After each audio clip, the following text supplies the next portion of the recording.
How is it hanging, ladies and folks? I'm Chris Arabauzo. Welcome back to Wizard Hang, and today I am joined by a very special guest, the one, the only, Terry Brooks. Hello, everybody. It's Terry Brooks. It's a book about elves. It's nice to be back. It's nice to be back on the air. Kidding talking aside, yeah. Welcome Tim Jennings to the show. Thanks so much. It's nice to be here. Absolute honor. It's nice to be talking to you via our actual voices and not via messages and comments, which is the usual way that it's done. Yeah, nothing quite like the old-fashioned my voice into your ear action.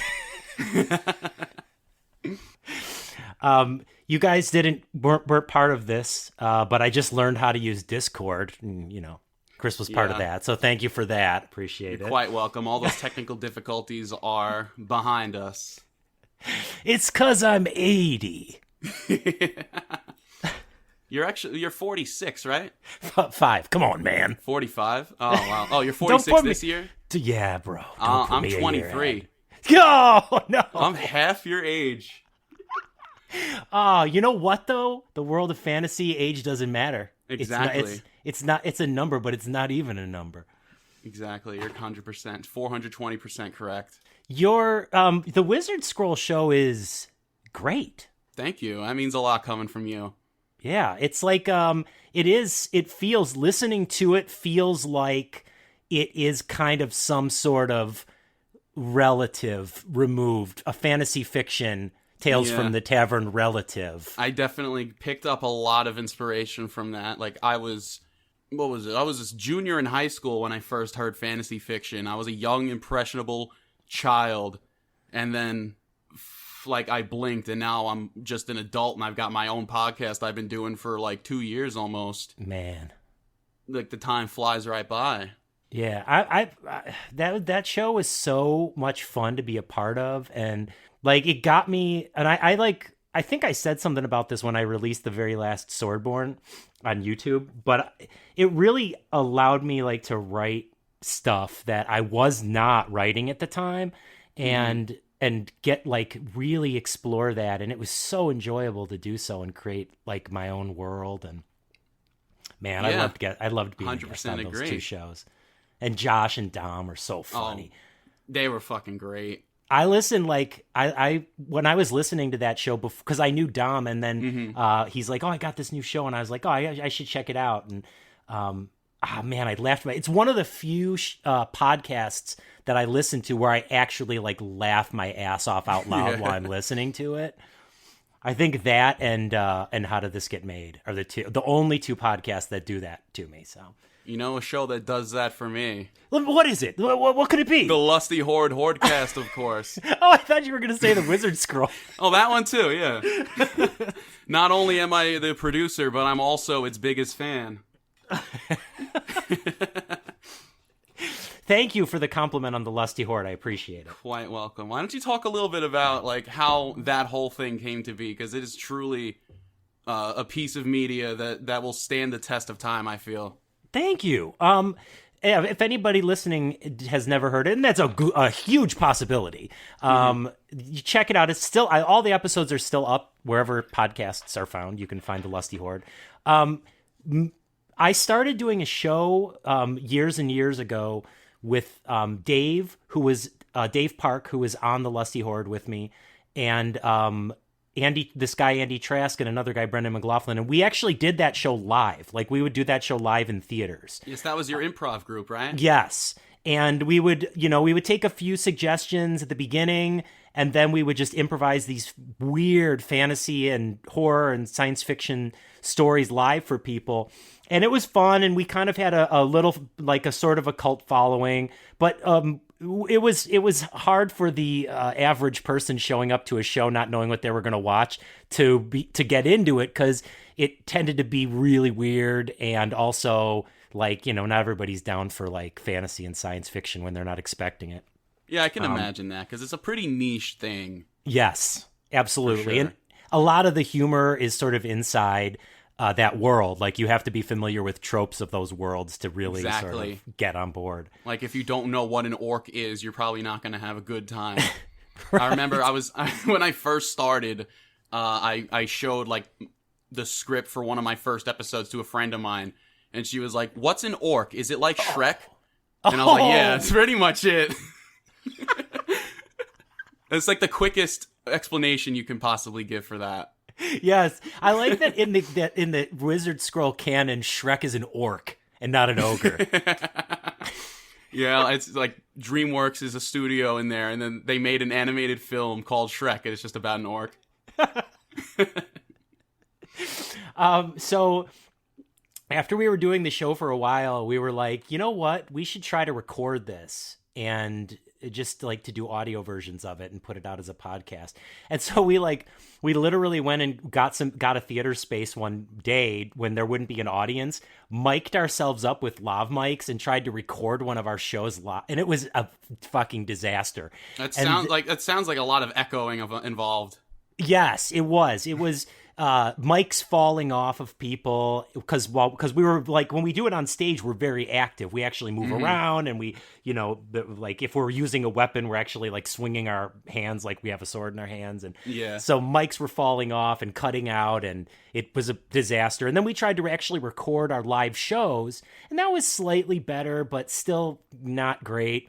I think there are a few of those on your the Lusty Horde YouTube channel as well. There are. Right? Yeah, there are. I've been meaning to watch them for so long. I just never found the time. I definitely got to check that out. I mean, if you liked the just audio episodes, you would probably like those too. It's all the same kind of, it's just like the a same little kind of bonus Jonas. Yeah, yes. A little extra. If you're just itching for more of that Lusty Horde goodness, just the videos are always there. It's the last little drop you can squeeze out of that. The last drop in the IV drip. And so finally we partnered with, at the time, this theater was the Nerdist Theater in Hollywood, and we partnered with them to use their awesome podcast booth that they set up for whatever that show Jonah and Kumail did. I forget what it was called. I don't remember. Yeah. And we had an engineer, and we just recorded it live. And I actually preferred doing it that way because we could really focus on our stories making sense. Yeah. And also like the voices and our characters, because when you're live in front of people, you don't know what's gonna, you're so like in the middle of like the chaos of not knowing what's coming next, that it's hard to really focus on like really good voices. But we were able to do that in the show. And then of course the best part was, after the fact, we could edit it and add sound effects and music. Absolutely. And it became a whole other thing that I'm super proud of. It's just a shame it's so work intensive.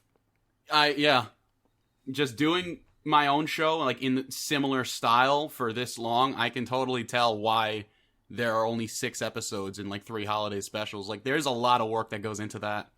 Yeah. And you were doing that in a studio with an engineer? I didn't even know that. The raw recordings were done in a studio with an engineer. And I mean, basically, they were just there to make sure our mics were working. Yeah, and the sound was really as good as it could be. Yeah, and also to make sure that, like, if we had to stop down, they were stopping the recording and stuff like that. But then after that, we just got the raw recording. And sometimes we would have, like, 3 hours because we would go the whole time, and if the engineer was cool and there was no one after us booked, we would just bleed into that. So those were some big ass audio files. And 3 hour, god damn. Yeah, because we would be like, you know what, let's re-record that scene. That was funny, but I think we could do something better with that. Or, oh shit, I forgot that character's name is Balkar, not Nalkar. So like, we would have to go back and re-record stuff. And then Kevin edited it, and he did a great job, but fuck, it was a lot of work. I remember when those first came out, I was completely blown away with how good it sounded. Thank you. I'm like, how could someone possibly, like, it sounds like completely like professionally done and everything. Yeah, and it's only because because we had somebody monitoring our mics while we were recording, so we could just focus on our performance. And then 2, because Kevin is an ace at that kind of stuff. He's just good at all that shit. So when I've never met him personally, but I can agree. Yeah, he's great. Thank you. So yeah, I wish we were like sitting here right now being like, oh yeah, we just finished our 200th episode, man. But yeah, it wasn't meant to be. I've been trying to figure out my own thing for a long time, and I have an idea that I have been working on. I just never have been able to get the time to set aside to record it and start working on it, unfortunately. Maybe we could perhaps discuss that off the air. All right. After we're done here. Keep your ear holes peeped, ladies and folks. Perhaps something in the future. I don't know. I'm not going to promise anything. But Don't promise. I'm not going to promise anything. But me. I'm gonna promise. It's coming. It's coming next week, and you're all gonna get money if you listen to it. Oh shit! I am there for the premiere, front row, fucking dead center. I'm first in line. I'm camped out already. You know what? Are you a true crime fan by any chance? I've listened to a few. I'm not a big fan, but I'm definitely like I've listened to some. I started watching the new Unsolved Mysteries. Have you seen it? I haven't. I don't think I've seen the new one. I've seen the HLN reruns all the time.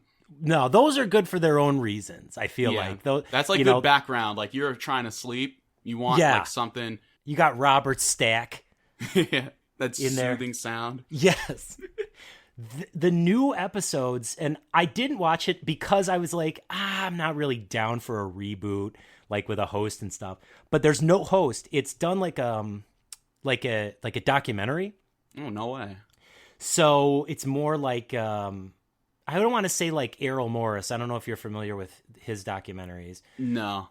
But yeah, like, it's more like a true crime documentary, and they're really good. Like I'm watching one about people seeing ghosts in Japan after that huge tsunami that happened. Oh, like 2011? Yeah, and like how since then people have been talking about like in that region of Japan just seeing like having all these paranormal experiences with these ghosts that don't know that they got killed in the tsunami. It's wild. That's freaky. So it's like a documentary, like how, like, what's the format of that? Is it just like they start filming on site and there's no host? Yeah, they start. Well, it cold opens with some audio bite from somebody that they interviewed for it to sort of set up what you're going to see, and then they run the credits with that same theme music, and then it just launches in, and they build the whole story with talking head interview footage and then some recreations. But like the recreations are really high quality compared to what you would have gotten out of the 80s show.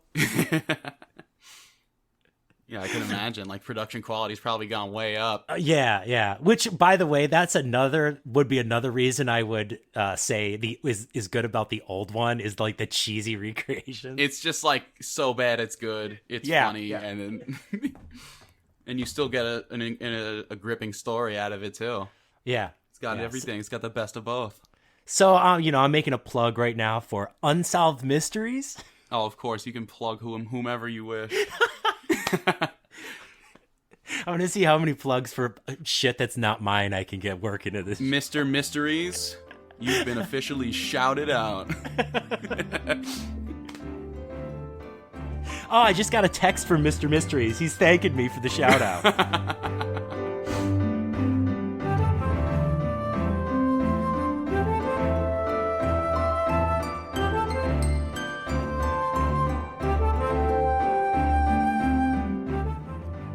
So it's been quite a while since the last Tales from the Tavern came out.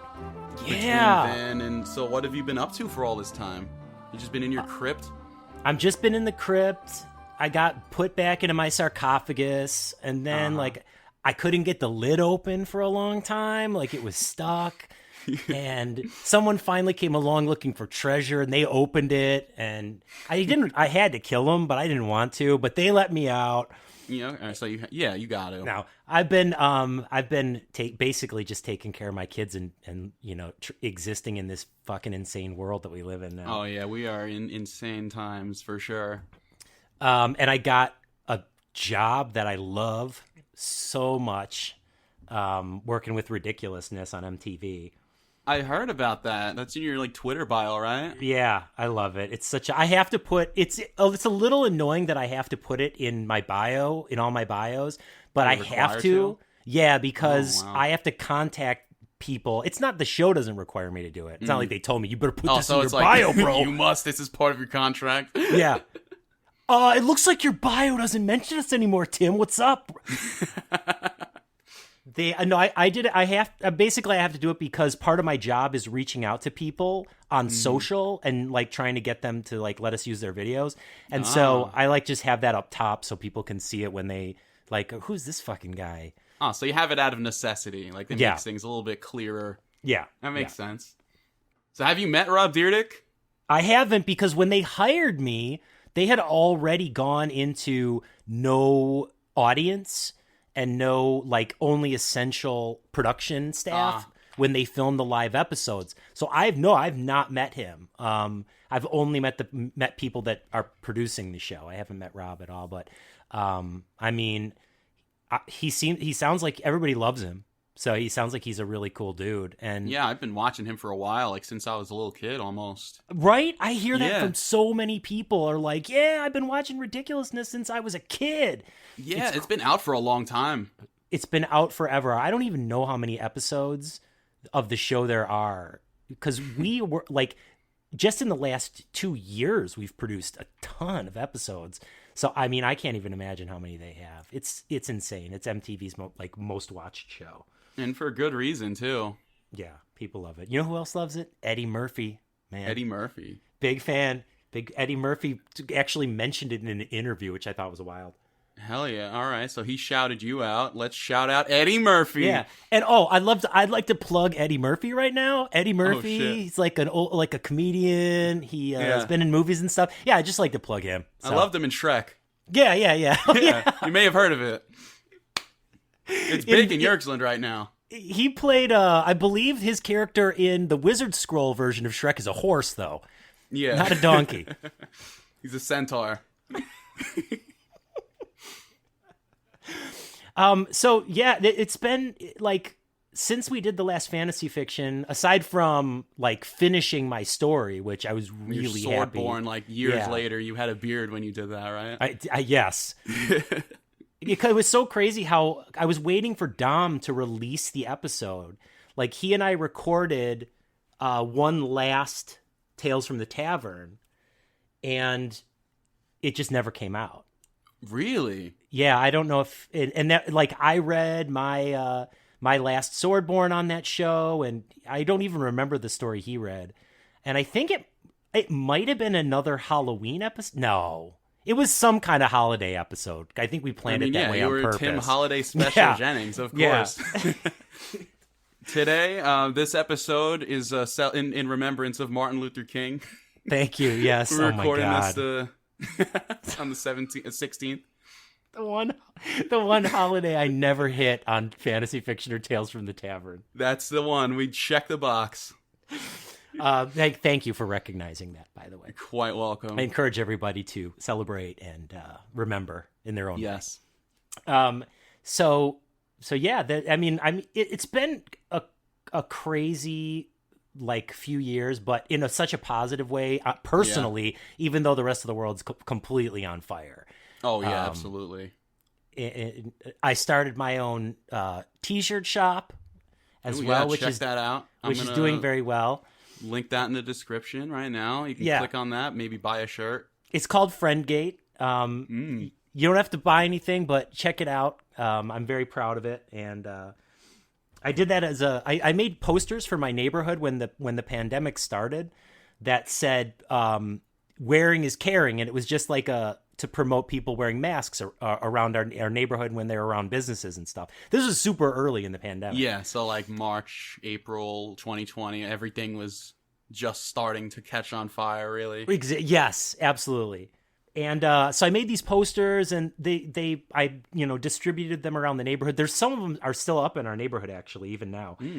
And people were asking me, they're like, "Oh, can I have that on a T-shirt?" And I was like, "Huh, yeah." So that's when I started the shop. The light bulb just goes off. You're like, yeah. And then I was like, I really like doing this, so I just kept making shirts, and now it's like totally different than it was when I first started.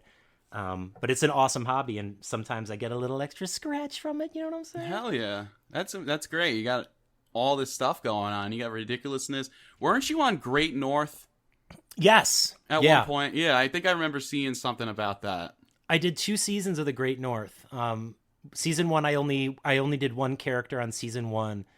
And then they brought me back in season 2, and I did a bunch of characters, which was really fun because I got to play. Oh, that's really cool. Yeah, like being sort of part of the utility cast for that show is really fun because you never know what you're going to be doing, and you also play multiple roles per episode.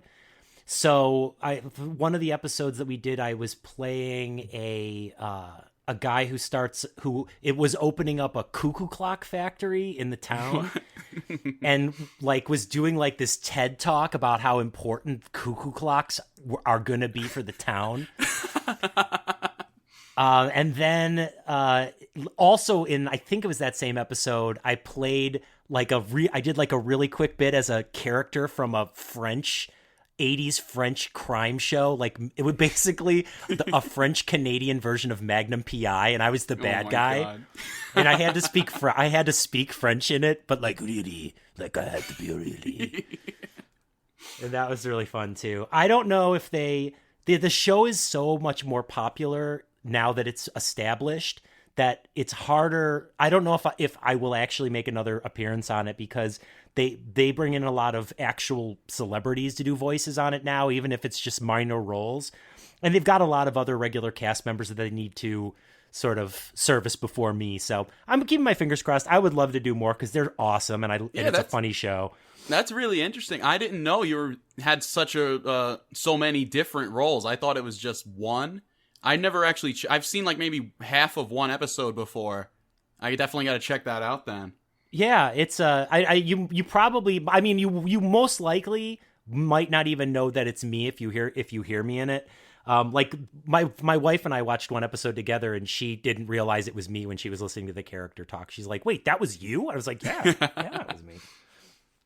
I get that a lot too. Like with my podcast stuff, like everyone's like, "You do all the voices?" I'm like, "Yeah, mostly. Every once in a while, I'll stick a cameo of somebody else in." Yeah, but that's about it. Like, I just having this show, doing it. Like, I've developed such a range out of necessity. I feel. Yes.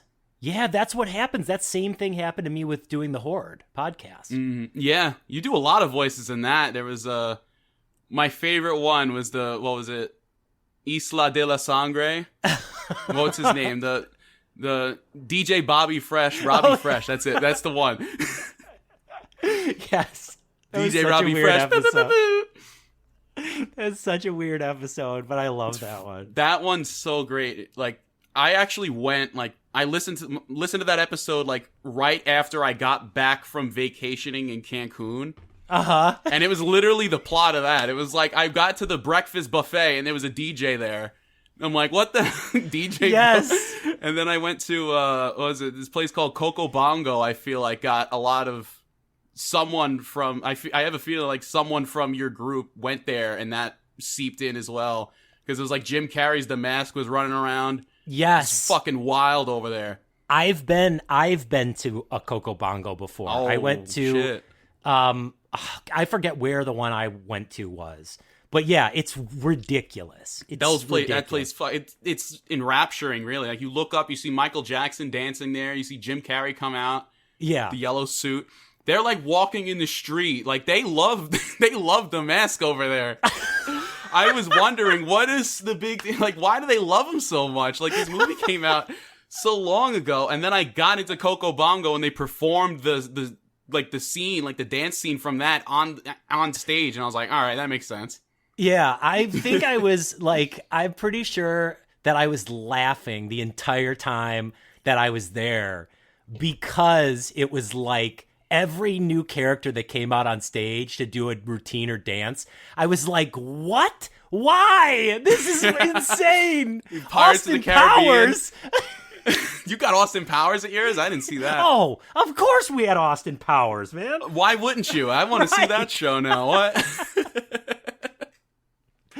So yeah, I've been to a Coco Bongo, and that's insane. I would venture to guess that Dave has too. But like, if you've ever been on to like one of those like places that is surrounded by all inclusive resorts, where like the resort is just too much, but then when you leave, the town is like its own version of too much. Like, yeah, then you know you've been there before. Yeah, I can say from experience that you're 100% right. We did an episode. It was one of the last episodes we did, actually, that at least that we released, because we recorded 2 episodes that never came out for the Horde. One of them was a really fun episode that took place on a prison planet, and the guest we had in that episode with us was Derek Mears. I don't know if you're familiar with him, but he's an actor. He's giant, and he was in I don't know what his character was, but he played this character in Alita Battle Angel, who was like this like big badass cyborg.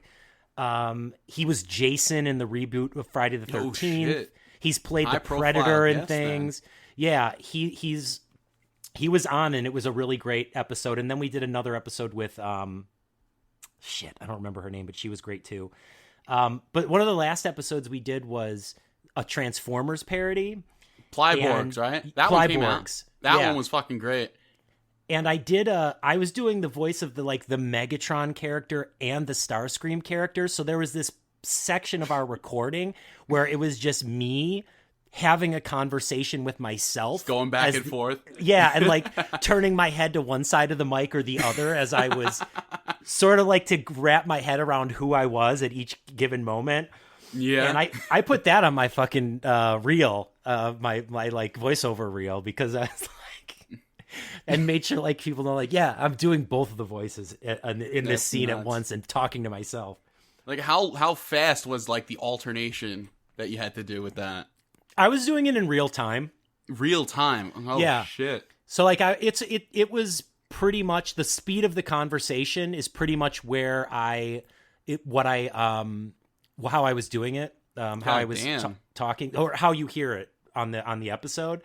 But I think we did a couple of things where like the transition might have been between to the characters was like maybe a little rough a couple times, and so I had to re-record lines. But yeah, for the most part, aside from a little bit of space being cut out to make it to really make it sound like it's a real conversation, it was like you were listening to people talk. Like that's nuts. Normal. Because usually how I record is if there's like multiple characters talking in a scene, I'll just record all the lines for one character first and then do the next character.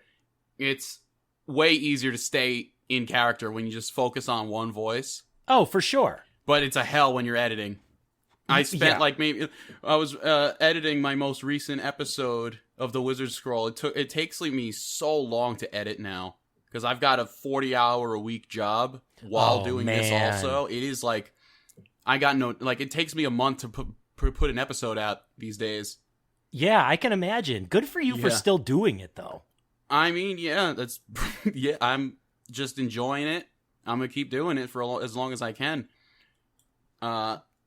Especially on doing it on your own. Like, man, I give you so much respect for that because, like, the writing part of that is intense. Keeping your story going and like not making sure you're not digging yourself into holes. Although in the world of fantasy, you can always dig yourself out with magic. Yeah, it's magic. Yeah. But and then also having to edit the episodes, like that's not something I've ever had to deal with because when I did fantasy fiction, all I had to do was show up with my story in hand and that was it. Yeah. And then on The Lusty Horde, we didn't write the stories. We just came in with we would come in with like beats and Yeah, plot like the background points. in mind. Yeah, and then we would make the story up and all the dialogue up as we went along for each episode. So even then we didn't have to, and then Kevin would edit it. So man, doing all that stuff yourself, props to you. That's huge. And also on New Year's Eve, I picked up a little synth keyboard. Oh, and no. So I've been learning how to play as well. And in my most recent episode, it actually comes out the week before this is coming out. So with the debut of your synths. I'm not playing any songs per se. However, I did find some like engine noises that it sounds like a sci-fi engine. So I just like held a key down. I was like, and I got a little slider over here that you can change the pitch. Yes. And I was doing that. It's a whole lot of that. It was so much fun. Dude, have you ever played a keytar? No. You reminded me of this when you were talking about that synth. So I like years and years ago, I worked on G4. So they had we had a product or like a sponsor tie-in with GameFly, and they were having a contest where you like make a video of yourself as a video game super fan, and they would like fly you somewhere and give you prizes. And so they wanted my character to make a video as a super fan, like saying I was, putting in for this contest.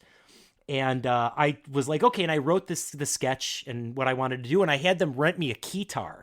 Now I'd never like played a keytar before, so I didn't know what it was like. I'd only seen them in like 80s music videos. But I was like, oh, fuck it. It's a keyboard. It's a keyboard that hangs off of your shoulder. So it cost him a lot of money to rent this thing. And I brought it home to my apartment where I filmed all these sketches and plugged it into my guitar amp. And the minute I pressed the button, I was like, oh, fuck, this is not what I think it is. This doesn't sound like a piano. And so like, it was like that, like you're talking about, where it's like, okay, that sounds like, what's this? That sounds like a raking gravel. It's just a lot of buttons you got to press and a lot of files you got to float around just to get what you want to come out of it. Eventually I got something that sounded like music to come out, so I was like, fuck it, then we're going with that. Hell yeah, there we go. So get a keytar, that's basically what I'm saying. Yeah, that might be next, I don't know. Once I learn how to play, because I've only been at this for a few weeks now, like, I'm still struggling with playing with both hands at the same time. Yeah. But I'm getting there. I'm learning, like, for the first time ever, I feel like. Last time I picked up an instrument at all was like 4th grade. I played the keyboard for a little bit. Yeah. I wasn't very good then either. But I feel like if I stick to it, I stick to my practicing, I feel like perhaps next wave of Wizard Scroll episodes might have a little bit more original musicality to them. Oh, that's awesome. I ain't promising anything, but you know what? It's a possibility. And maybe you're going to do it. You'll do your own original theme song yourself. Maybe, I don't know. Sing it and everything. I've done a little singing in my tenure here. I bet between like you doing Wizard Scroll and learning, I bet your apartment's a really cool place to hang out. Cause like you guys have such great hobbies. I've got a few awesome hobbies. I got the podcast, I've got the keyboard, and then I go to work, and that's basically all I have time for, to be honest. Oh, fuck yeah. That's a lot. It's a full, like, I work a full week, and then over the weekend, I work another full week, is what it feels like. Man. It's going to pay off. Like, anybody who I know that, like, works hard and hustles like that, it's going to pay off for you somehow. I mean, I feel like it already has. Like, I'm talking to you right now. This is like, if you told me, like, 2 years ago, this is how it would end up, I'd be like, shit, that's a pretty good goal.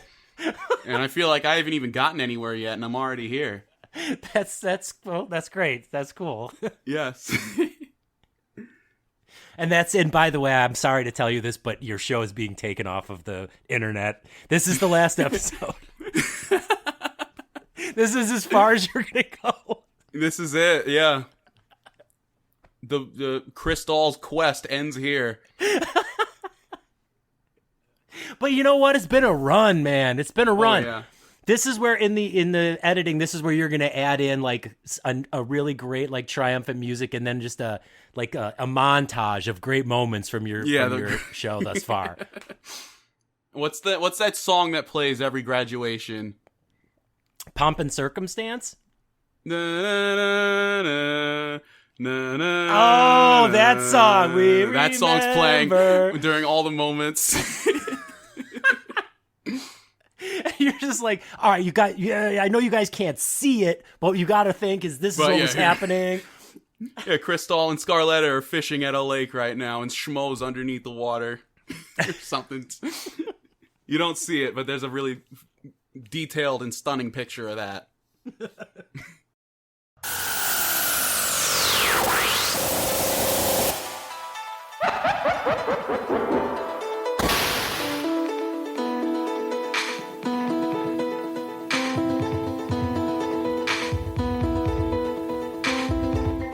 So, is the show, is it only in the world of fantasy, or do you like genre hop too? It's serialized, set in the fantasy world. Okay. But in my most recent episodes, I've introduced some sci-fi elements. There's an alien character now, and he speaks through a, imagine, what's his name? Stephen Hawking, kinda, robot voice. That's great. And just laser guns and shit. So that's been fun exploring, like, new ways to do it. Yeah. That's a really cool thing to explore. Like, what happens when a science fiction character that something you would normally associate with science fiction arrives in this fantasy world, you know? The answer at least the answer that I've come up with is he shoots everything. Well, He's got a laser gun. No one's ever seen that shit before. If you show up somewhere with a laser gun and a Stephen Hawking voice, chances are you are there to shoot shit up. 100%. That's great. I love that. Do you think that at some point you're going to expand out to do, like, you think you'll have multiple shows, or is that just like crazy given that you're the only one doing it? I mean, I can't quite say anything right now, but my friend Gavin and I do have something in the works from the Goblin Cave pod. I mean, you've got some plugs. I got some plugs as well. Oh, great. Okay. Yes, he's also, like, a huge fantasy fiction fan. We've been talking for a long time now, and that's all I'm going to say about that.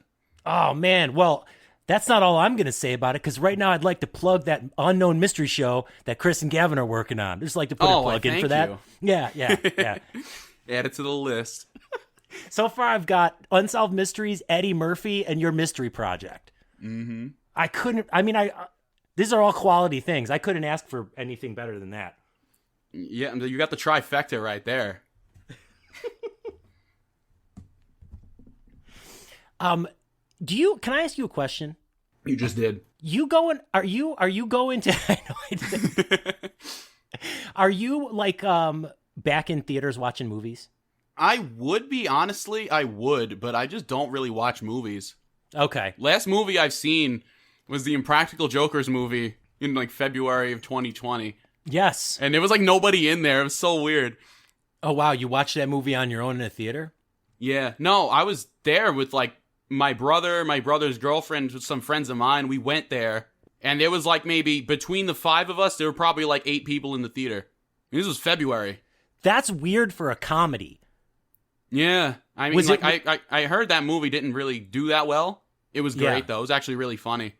I mean, it's weird to be in a theater with that few people for a comedy, because, like, yeah, I in my experience, it's people laugh a lot harder and a lot more if there's more of them there, because sometimes people need that cue from other people to, like, really let loose. And if you're, like, if there's not that many people, it could be a little bit more reserved. You know what I'm saying? Yeah, 100%. Like, that's how canned laughter in, like, TV shows came to be. Exactly. Except now they kind of lean into it a little too much. Like, that wasn't even a joke, and now it's just they're paused in silence. Have you ever seen, like, the Big Bang Theory edited with the laughter out? Yes. And it's just Sheldon sitting there, says something weird, and then silence. Yes. Oh, God, I fucking love that. Because it's so depressing. The show becomes so dark. It becomes so, like, just awkward standing there. Like, every show's like that. Yeah. Have you ever watched Married with Children? Sure. That show is fucking great. Al Bundy fucking walks through the door, and it's literally like 10 solid seconds of the applause going at the beginning of the episode, and he's just standing there like nodding his head, like waiting to say his next line. Just imagining that with no, because they did that live. Oh yeah. Oh man, I would love to see an edit of an episode of that show with no laugh track at all, no audience noise. Also because the characters in that show just take the shit out of each other constantly. Like exactly, like that show's actually funny. Yeah, it's been a while since I've seen a Married with Children. What have you watched recently? Let's see what I've been watching. Well, as you know, Unsolved Mysteries. I've been watching. Of course, we plugged him earlier. My wife and Julie and I have been watching. Okay, so we have our set shows. We watch the Goldbergs because Julie is her job is working on the Loop group for the Goldbergs. And so we watch that to see if we can catch her voice in it, and sometimes we actually do. And then we watch John Wilson, How To with John Wilson. Have you watched that? No. What's it about? Is it good? Yes, you gotta see premise? It. It's on HBO Max. It's executive produced by Nathan Fielder from Nathan For You. Oh shit, we shouting him out now too. Everybody watch Nathan For You. That's another that shout show's out. Fucking great. That's another plug. I actually binged that not too long ago because when I was on, I only watched a handful of episodes, but it is so good. It's so good, and potentially it might be one of the best series finales I've ever seen. Did you watch it all the way to the end? I've seen a few episodes from season 1. I didn't quite make it through the entire catalog. Yeah, for the type of show that it is, their series finale was great.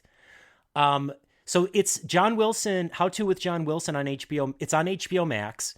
And it's just this guy. It's not found footage, but like B-roll of life in New York. So real B-roll from like just everyday life in New York City and all the weird shit you would find walking around the city. And then this guy, John Wilson, narrates the whole thing. And he starts out with a topic like the last one we watched was how to get a parking space. And he is like, yeah, living in New York can be hard because it's hard to find a parking space. But then his description of what to do to get and hold a parking space, or the problem with that, leads him on all these different paths where he meets all these crazy people and like does interviews with them. And that's about the best description I can give it. You really have to watch it to get what it is. And it's just such a great show. So like a semi-similar vibe to like Nathan For You then? Or is it like similar-ish? Like it's the same producer, so it's kind of... Yeah, it's got a similar tone to it. I mean, the shows are really different, but the tone is the same. So if you like that show, you'll that like makes sense. And then we've also been watching The Other Two. What's that on? I think that's also HBO Max. Which, by the way, shout out HBO Max. I'm plugging it right now. It's a subscription service. You can get an account. You should sign up. It costs money, but yeah, shout out. It's a plug for them. A lot of shows on there. Yeah, a lot of shows on there. I'm going to be getting so many emails with free stuff after this. Thanks for the shout outs. Like Eddie Murphy calls you up. Like he got your number somehow. I don't know how. But he said like, oh, thanks for the shout out on Wizard Hang episode 7, I think. And I do think that it was a wise choice on both of our parts not to actually try to do an Eddie Murphy impression. That was probably wise. So good on us. Plug for us for not doing that. I actually have a confession to make. I actually have done an Eddie Murphy impression on the show before. If I wasn't afraid of ruining my mic, I would have done a spit take just now for that. What was the context? The main character Rodney was riding on a mule, and 2112 by Rush was playing, and then all of a sudden the mule starts talking, and it's just a very, very terrible Eddie Murphy impression. And then the record scratch, and then they stop. He's like, "You can talk?" He's like, "Yeah."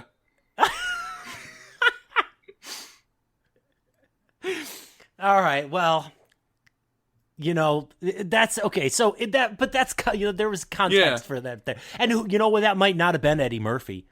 It could have been. Yeah, that's just how mules sound. That's how mules sound. Yeah, like it was Eddie Murphy inspired for sure.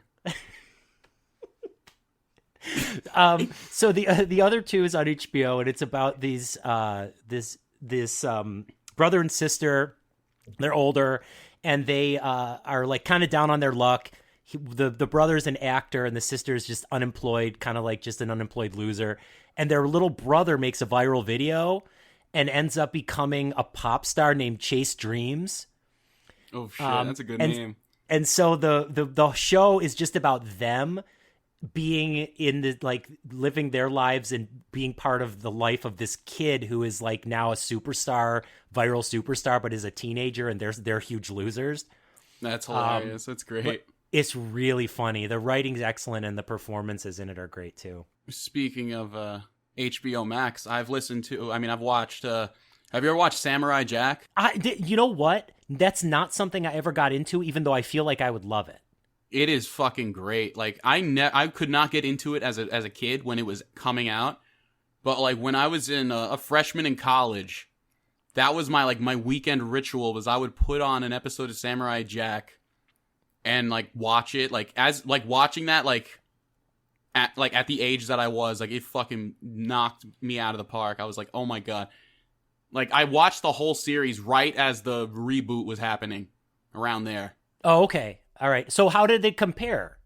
Was it as good? Season 5 is incredible. It's so good. It's like everything that the show was, but like it's rated M now and there's blood. And Jack is like actually killing people instead of robots and zombies and things. Like, they're watching the first 4 seasons. After that, it's like, oh wow, yeah, I could see a person being here instead of a robot exploding. Just that all show? Like, they did so much with what they could and have it still be rated PG.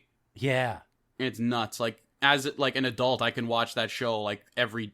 Like, it's I have the Blu-ray set in my house. Like, I don't even use a Blu-ray player, but I just got that. They really they kind of pioneered in a way that particular artistic style for an animated series when it came out.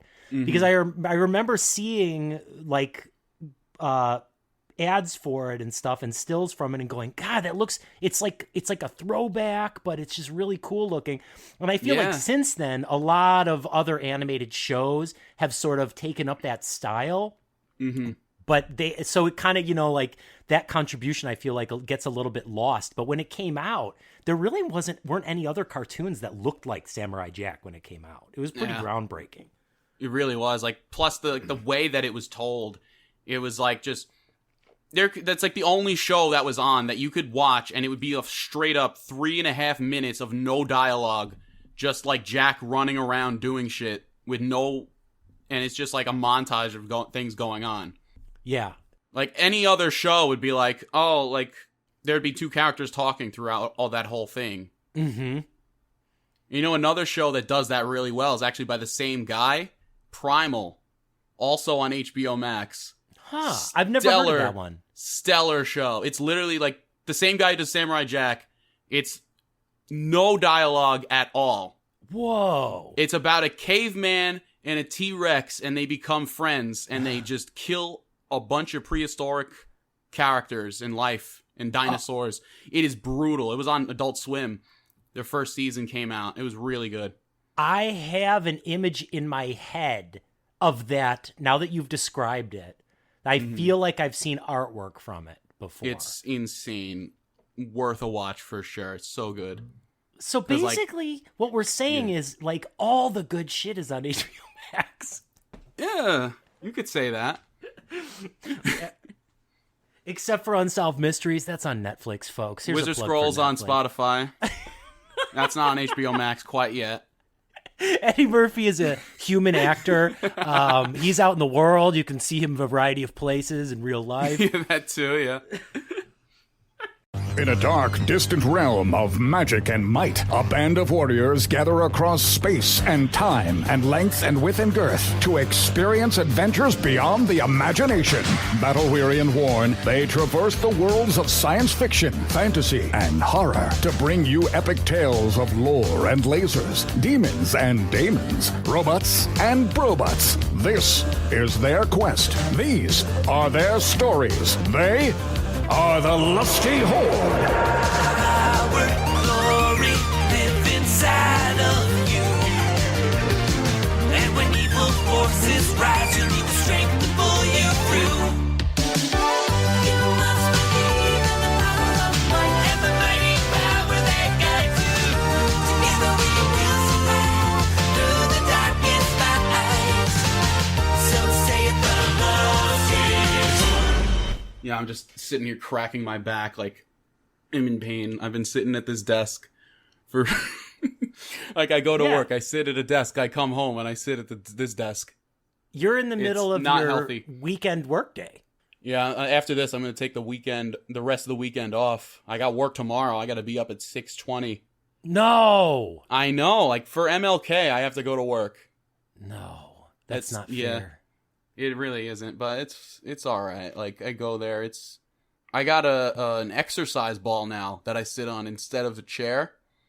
All my coworkers look at me like I'm insane, but like whose core is being worked the whole time while you're sitting there? I'm living a healthy lifestyle. It's better for your posture too. Like I've always had a bad back. Me too. Yeah, comes with the profession. Oh, man. You know what? You got to let them know. Next time somebody looks at you the wrong way in the office, just let them know. Who's working their core? I mean, You, that's pretty much Diane? Are you working your core, Diane? No. You're eating a bagel. What about you, Clarence? No, not Clarence. Just Chris over here, baby. Hell yeah. I'm just, like, next time I'm going to get the one with the ball with the handle on it that you can sit and hop. I'm gonna get one of those instead. Uh-huh. Yeah, yeah. So next time I gotta go to a meeting, I'll just hop over. We had last year, like I went out to CVS to like just get some bullshit little trinkets and stuff to put in my kids' Easter baskets, and they had these those inflatable bouncers. I forget what they were called when I was a kid, but like it's exactly what you were talking about. Those inflatable balls with the handle.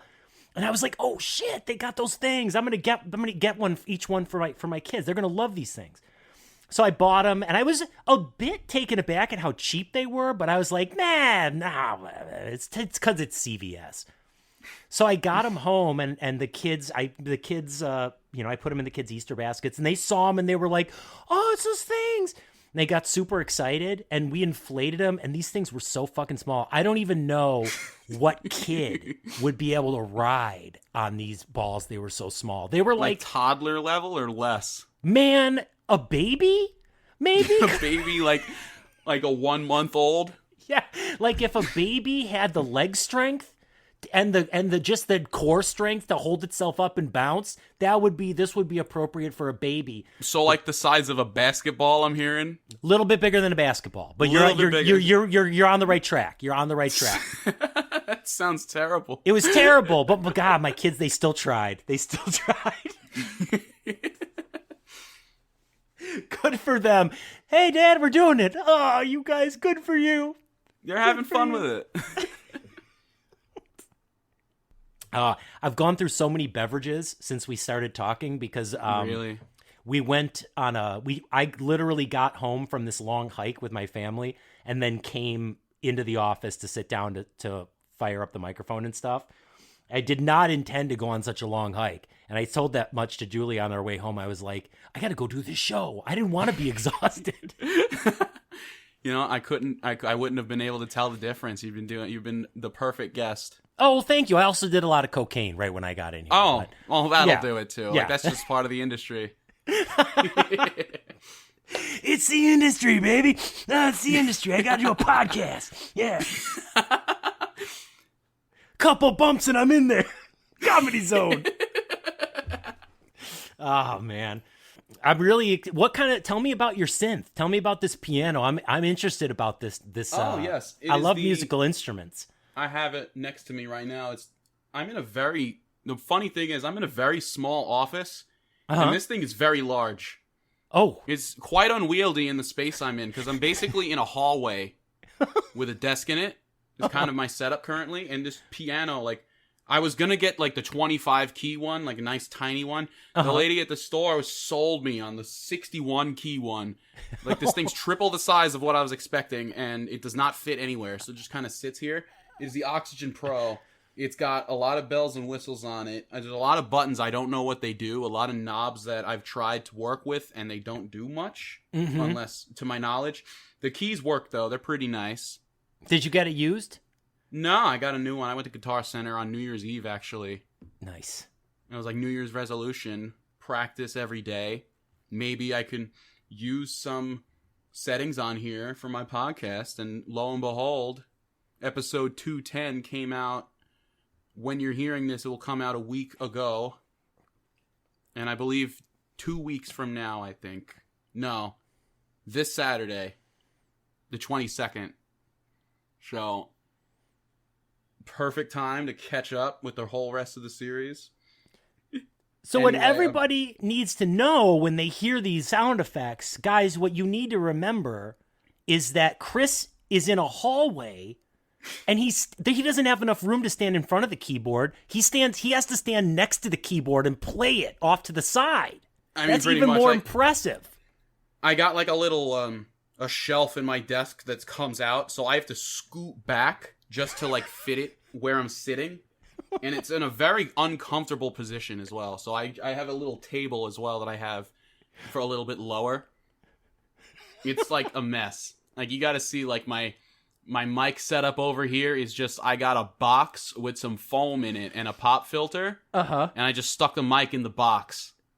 My setup right now too, I got a box going on as well. So here, you know what? The box crew.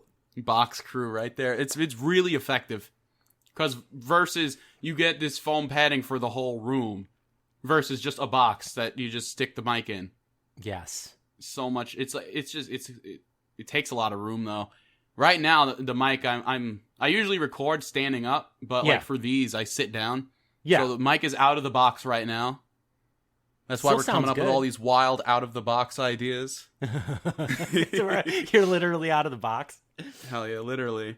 You know what? The first episode of Great North that I did, they taught me a trick for my mic, which is to you can build like a little, basically a triangular. You take two pillows and put them behind your microphone, like a little open-ended triangle, and then another pillow on top. Ooh. And if you're if you're in a space, because when I record for that or for any of the other things, I go under my daughter's bed. My daughter has a platform bed, and I go under her bed. I set up my microphone on her desk, and then I hang like blankets over all the open spots. And I even have like a little light bulb that I hang in there to record.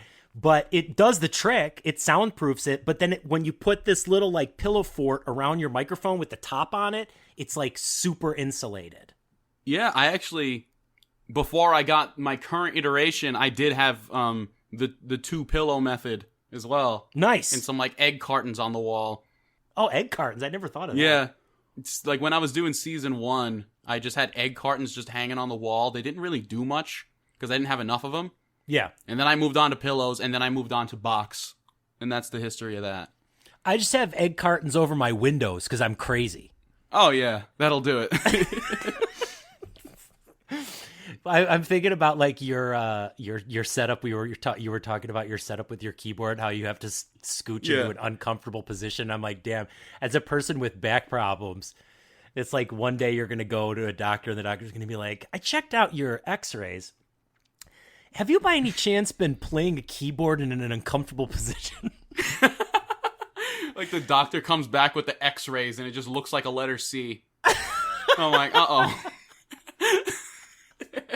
Yeah, that's what the old hallway keyboard in the hallway trick will do to it. They I got I had to get like an X-ray once for my bad back. Mm-hmm. And I was when the doctor showed me the X-ray he took, I was like surprised by how crazy my spine looked in the part that they were like where the pain was. And so like I was showing everybody that I could this picture. I was like, oh man, you know how my back's always going out? Check this out. Check this shit out. Look at my fucking spine. And one person finally came up to me and they were like, well, I showed it to them. They're like, oh, interesting. Looks like you, can I ask you a question? I was like, yeah. And they're like, you hadn't used the bathroom yet that day, had you? Either. I was like, what are you talking about? And they pointed to this part of the X-ray. They're like, that's shit. You just had shit in your X-ray? So I never showed it to anybody again after that. Check this out. Check it That's out. feces. Check out my bones and my shit. Oh, just like thanks, you're Tim. also seeing like the gastrointestinologist, and they just use the same fucking X-ray for both. We saw your X-ray, To cut Tim. costs. We thought we'd call you. It looks like there's some problems. Did you have corn that night?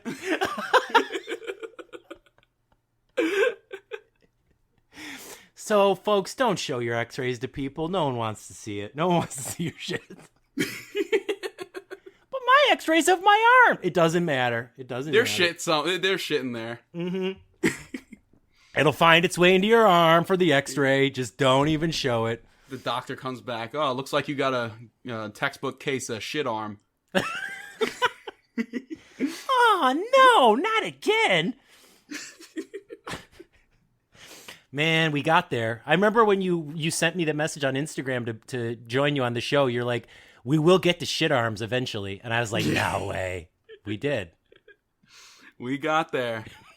That was the secret. That was the mystery word. The word of the day. The word of the day. Shit arm. Oh, man.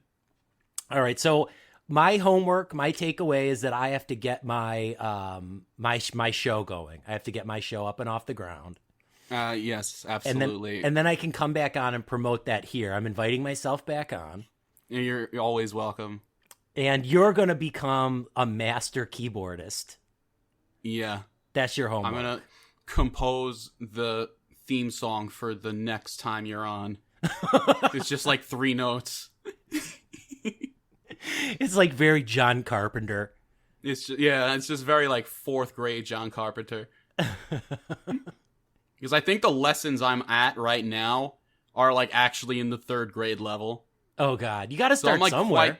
Yeah, exactly. Like I started doing 1 note for a whole. Like I feel like I'm not this basic, but I might as well get these out of the way. It's like completing. It's like when you want to do. You want to be like a completionist on a video game. Exactly. You got 100% gold star all the lessons. Yes. I got the platinum perfect, the lifetime achievement award. And I guess for my homework, I got to check out those HBO Max shows that you said. I don't remember what they were called, but I'll listen back to the episode, figure those out, and I'm going to watch some of them and let you know. Just How To with John Wilson. That's the one you must watch. Yes. Okay. I'm also going to check out Great North and see if I can spot you in there. Little cameo appearances. Yep. See if you can spot it. Season 2. I'm all over season 2 and hopefully season 3. Keep your fingers crossed. And what else? I feel like I'm forgetting something. I think we both promised never to forget each other. Okay, that's a good promise. Yeah. Oh, I've been meaning to bring this up. I actually just remembered. Is there another guy named Tim Jennings? Just like, every time I look you up on YouTube or something, it's just another guy? Yes. Very doctor something or other. There's a million Tim Jennings. Very difficult to track you down on those. Yes. these motherfuckers are so busy and doing well in their fields that are not what I'm doing, that every time there's a guy who is an expert in Irish folklore named Tim Jennings. There's a Christian pastor named Tim Jennings. There's a now retired NFL football player named Tim Jennings, whose career I followed unintentionally because people would send me messages about him. Hey, great game today. And I also know that after his career, he had some trouble, got some DUIs. Oh, no. Yeah, and then there's another Tim Jennings, too, that I'm not... Oh, the doctor that you're talking about. Oh, yeah, the doctor. Tim Jennings, No Way Home. It's just all of them coming together. My multiverse, the multiverse of my Tim Jennings is coming together is going to be problematic at best. We're gonna. I don't know if we're gonna go on any adventures. It's gonna be rough. It's gonna. I'll tell you this because I don't think he'll mind because it's been years since we've tried to pitch it, and we already pitched it everywhere that we could, like at every network.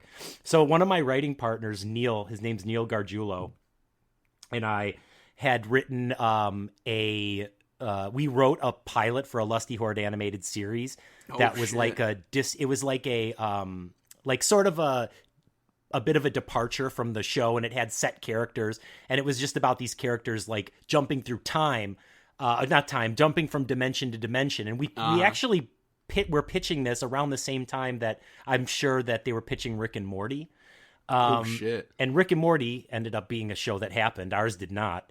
But we tweaked it at one point to try to sell it to the WWE's network. And what we did to it was we made the show was exactly the same. It was about this group of 4 warriors that are brought from different dimensions to work together to defeat this evil person who's trying to destroy the multiverse. And they were all versions of Jake the Snake Roberts from different dimensions. Are they all voiced by him too? Only one was voiced by Jake the Snake Roberts, which was old man Jake was voiced by the real Jake the Snake Roberts. And then there were the other characters were Jake the Snake Roberts from when he would have been in the dub, like in his wrestling heyday. In his prime. Yeah. And then there was a female version of Jake the Snake Roberts. I don't remember what her name was. And then there was my favorite character, which was Snake the Jake Roberts, and it was a humanoid snake that carried a little human named Damien around on his shoulder. That sounds like a fucking brilliant series. I'm surprised they didn't pick that up. Anybody who heard the pitch from us, like, was interested in it, but ultimately they were like, I don't know where this would fit in to our brand. You gotta pitch it somehow. Yeah. So we got a lot of people going, that's hilarious and very interesting. We don't know what we would do with it. Thank you, though. So that's like the public debut of Jake the Snake in Unispace was the name of the show. That's a perfect name. Wow. So if Jake Roberts is out there right now listening, because I know he listens to the show. Oh yeah, he's one of my biggest fans. I know. Yeah, I know he does. Jake, get my information. Let's make this happen, man. Hell yeah. All right. Well, it's been like an hour and 10. I feel All like right. we can end things here. You got to put this to bed. You got to put this thing to bed. I literally have to go to bed in a few hours, so we'll end this here. Thank you all so much for tuning in to Wizard Hang. Thank you, of course, Tim Jennings, for coming on. My pleasure. Thanks for having me. Everyone go check out all of his plugs, or else you're not going to get another episode. That's the promise right there. Don't! Every single plug, you have to consume them all, or else the vault will be sealed for good. Unsolved Mysteries, Eddie Murphy, the Untitled Mystery Chris and Gavin Project, How To with John Wilson, the other two, a keyboard, all these things. Great North. Great Fucking, North. what's it called? Shoot a porno at my house. Check that one out. That one's fucking brilliant. Oh, we didn't even get to talk about that. All right, next time. Remember that for if I come out again, okay? Oh, of course. That'll be the first thing we discuss. All right, man. This has been fun. All right. Great chat. And we'll catch you guys later. Bye-bye.